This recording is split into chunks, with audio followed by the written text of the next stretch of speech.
para o nosso terceiro bloco e eu vou continuar falando o que eu tenho falado nesses 3 anos, né? O programa passa muito rápido, gente. Para começar, olha, demora um pouquinho até a gente arrumar tudo aqui, cenário e tal, mas quando começa o bate-papo, né, meninas? É muito bom ver que está quase terminando. Mas eu fui para o comercial, né? Nós fomos para o comercial, para os intervalos. Eu deixei uma pergunta no ar. Quando que os pais devem deixar os filhos em casa, no caso de sintomas? Quais sintomas que realmente, olha, meu filho tem que ficar em casa, não dá para ele ir à escola? Antes, Miriam, eu queria voltar só um pouquinho no que eu e Joelma, nós aqui estávamos conversando no intervalo. A Joelma falou muito bem que não tem como a gente caracterizar uma fobia logo no primeiro dia de aula, né, Joelma? Leva-se um tempo, não tem como eu chegar e já diagnosticar a criança com fobia no primeiro dia de aula, né? Então acho que isso aí é uma... Nem na primeira semana? Eu acredito que porque não. Porque ela pode chorar devido ao que a Joelma falou, naturalmente. A questão da adaptação, da separação dos pais, várias coisas que a gente precisa levar em consideração antes de fechar o diagnóstico, né? E até mesmo essa questão de fechar o diagnóstico é muito perigoso, né? A gente já falou, eu já tive a oportunidade de vir aqui no seu programa e falar sobre bullying, e falar sobre TDAH. Então, assim, é complicado a gente já chegar e laudar algo, né? É verdade. Então, assim, precisa-se de um tempo, precisa de uma avaliação minuciosa, precisa ver como essa criança se comporta na sala de aula, como essa criança se comporta em casa, como essa criança se comporta numa festinha de amigos, numa reunião de família. Em vários ambientes. Né? Então, enfim, é interessante a gente não fechar diagnósticos, né? A gente não ficar rotulando a criança, até mesmo para evitar. Exatamente. Até pegando aqui um parênteses também, observar inclusive a família. Porque como a Ana também já tinha falado no outro bloco, essa insegurança, né, não é uma questão genética, mas uma questão de comportamento, pode também estar influenciando esse comportamento da criança, não é? Então, você vai dando mais ênfase, não é? Mais ênfase, com certeza isso acontece. Tá certo. Mas aí, depois de toda essa avaliação, chegou-se à conclusão de que essa criança apresenta uma fobia. Quais são os sintomas? Como que eu percebo que a criança está enfrentando esse medo? Dor de cabeça, às vezes diarreia, às vezes vômito, às vezes choro compulsivo, às vezes retraimento, aí já vem mais a questão emocional. A criança fica retraída, a criança fica tímida, a criança quer se esconder.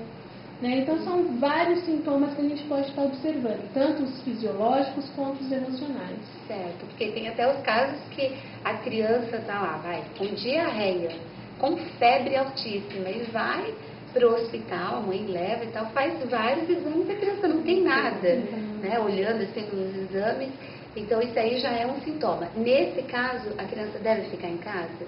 Com quantos graus de febre? Tem aquela coisa que a gente muito fala, né? Tá febril, os médicos dizem que não existe. Mas quando que eu vou poder deixar ele? Eu acho que tem que deixar em casa sim, até porque não tem como assegurar 100% de que aquele sintoma que ela está tendo está estritamente ligado à fobia. Certo. Simplesmente ela está tendo um sintoma de vômito, de diarreia, enfim, pode ser uma outra coisa. Né? Então eu não posso delegar à escola essa responsabilidade, de pegar uma criança que está doente. Né? Eu acho que tudo é o bom senso, né, Liliana? A mãe sabe, né, Joelma? E nesse caso, inclusive, comunicar a escola. A escola deve ser comunicada no caso da criança estar tendo algum tipo de... É importante que tudo seja registrado, Joelma. A criança não foi no dia seguinte, se ela for escrever na agenda, porque a agenda é esse contato, né? Não dá pra gente estar todo dia lá na escola e nem devemos estar todo dia na escola querendo falar com o professor tem toda a rotina dele, o diretor, então na agenda deve ser registrado? Sim, deve ser registrado. Se o caso estiver ocorrendo assim, frequentemente, ir pessoalmente, explicar, conversar com o professor ou com o coordenador, a escola deve estar preparada para atender a família, para inclusive acompanhar a criança e procurar realmente ajudar, né, para que ela, se é realmente um caso patológico, alguma outra situação, ou se realmente vem a ser uma situação mesmo de fobia. Certo. Agora, algo até para registrar também, para deixar, tem uma situação que ocorre também na escola que não é incomum, é até bastante frequente. A criança ou adolescente, diante de um desafio, um conteúdo novo, que é um pouco mais difícil para ela tem algum tipo de algum sintoma, assim, de não querer ir para a escola, ou ter dor de cabeça, ou evitação que a gente chama, né? Exato, isso acontece também. E pode, nesse caso, a criança ter algum sintoma físico, né? E às vezes a mãe deixa em casa e isso pode vai piorando. Piorar. Então a criança ou adolescente ele deve ser estimulado a enfrentar, a perceber que ele é capaz. Porque ele vai ter que enfrentar muitos desafios na vida, né? E essa questão do enfrentamento também vai esbarrar um pouco na dinâmica da família. Como que é essa família? Né? Nessa questão do novo, de enfrentar o novo, de receber o novo. Então é importante que esse jovem, essa criança seja estimulado a enfrentar. Certo. Agora, depois de tudo isso aí passou, viu se é fobia, se não é, chegou-se à conclusão de que pode ser, né, escola e família, porque muitas vezes nós, professores, Ana, você também é professora, né? Então, nós aqui, professores, às vezes a gente percebe as coisas até antes que certas famílias. E aí a gente acaba falando, olha, observei isso, procura uma ajuda. Quando procurar essa ajuda? Quando que a família tem que procurar? Sim, quando esses sintomas ficarem recorrentes, né? Então, uma coisa frequente, a criança sempre apresentando esses sintomas, essas evitações, enfim. Quando ficar uma coisa mais marcada, eu acho que é a hora de procurar ajuda. Tá? E o profissional que vai fazer o atendimento dessa criança, eu acho que ele tem que estreitar os laços com a escola. Não é, Joelma? Muito. Porque é a partir da visão dele de dentro da escola que ele vai conseguir ajudar. Entendi. É muito bonitinho o profissional ficar lá no consultório e a criança vem uma vez ou 2 vezes por semana e ali faz aquele trabalho, mas ele não foi conversar com a professora, ele não foi, o ambiente escolar não foi visitado, né? Agora você falou algo também muito importante, né? As escolas entenderem que elas têm que abrir as portas para que esse profissional entre. E não né? mascarar. E não mascarar. Eu É sempre muito falo... comum em escolas particulares mascarar as coisas. Certo, né? Então, eu já passei por essas situações algumas vezes, né? Chega o psicólogo do fulaninho, nossa, a escola só falta cair as cortinas e, sabe assim, vamos esconder tudo. Não, isso não é o melhor caminho e isso não vai ajudar a criança em nada.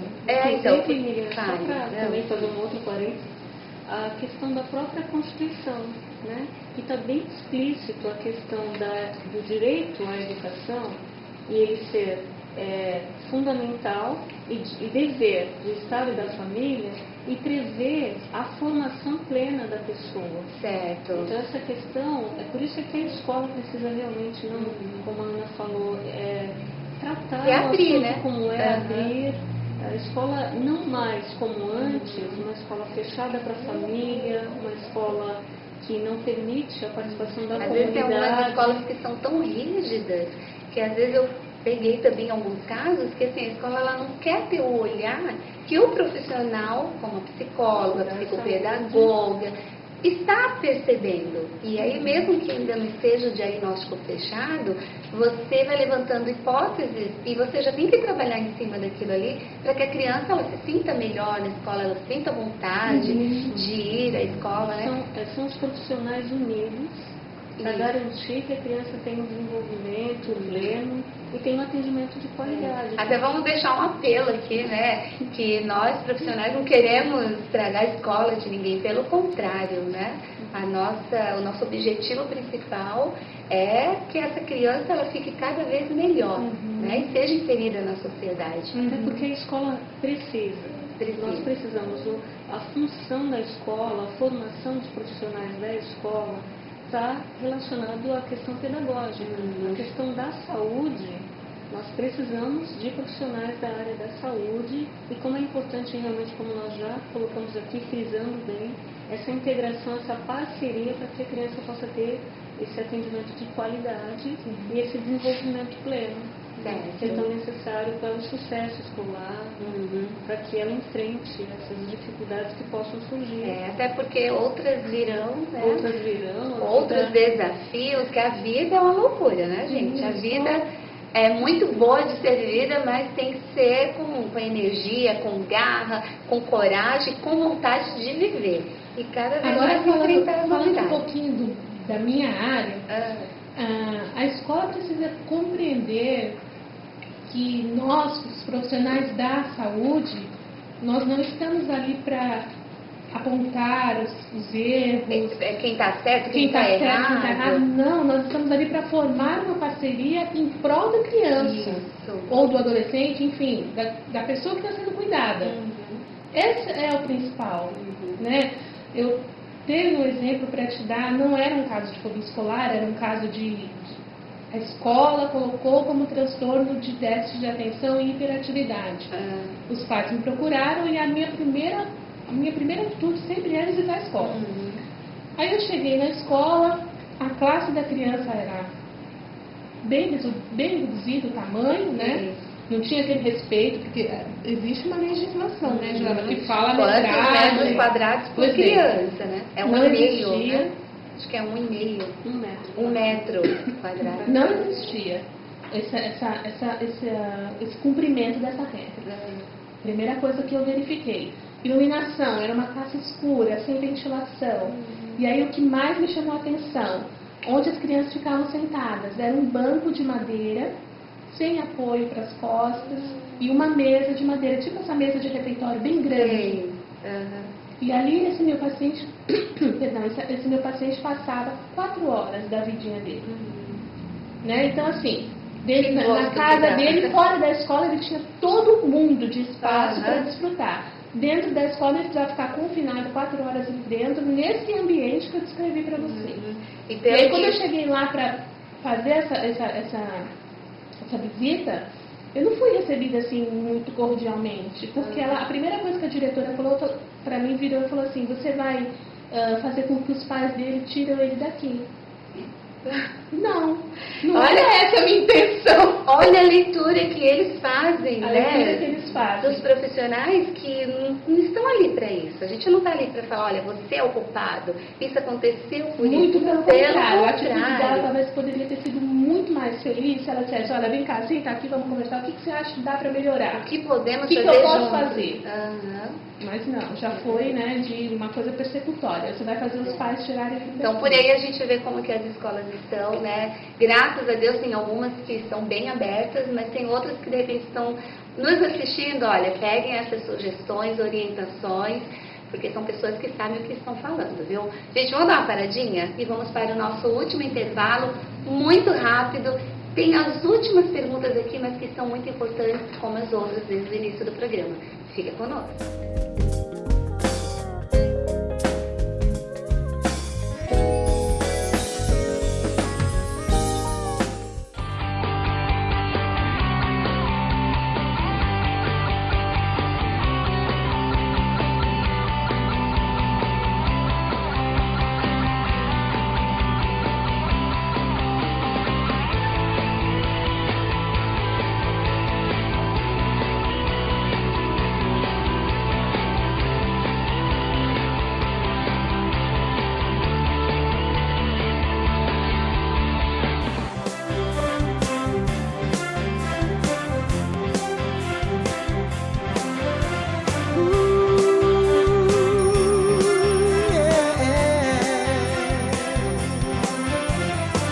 A escola vai começar, tenho de preparar a mochila com os lápis e os cadernos.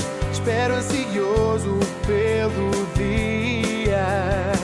De mãos dadas com a mamã, chego à escola a pensar: como será a professora? Que amigos vou encontrar? Sou recebido com um sorriso que me deixou muito A sala é tão colorida, até fiquei admirado. Isso é que foi divertido e eu pintei, pintei, pintei. Tudo para o intervalo e eu brinquei, brinquei, brinquei. Isso é que foi divertido e eu pintei, pintei, pintei. Tudo para o intervalo e eu brinquei, brinquei, brinquei.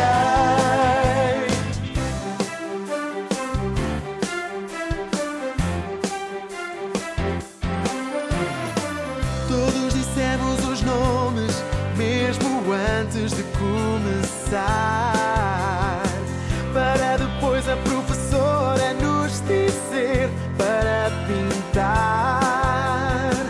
Que dia tão divertido, contei à mãe pelo caminho tudo aquilo que aprendi e os amigos que eu fiz. Amanhã um novo dia, vai-se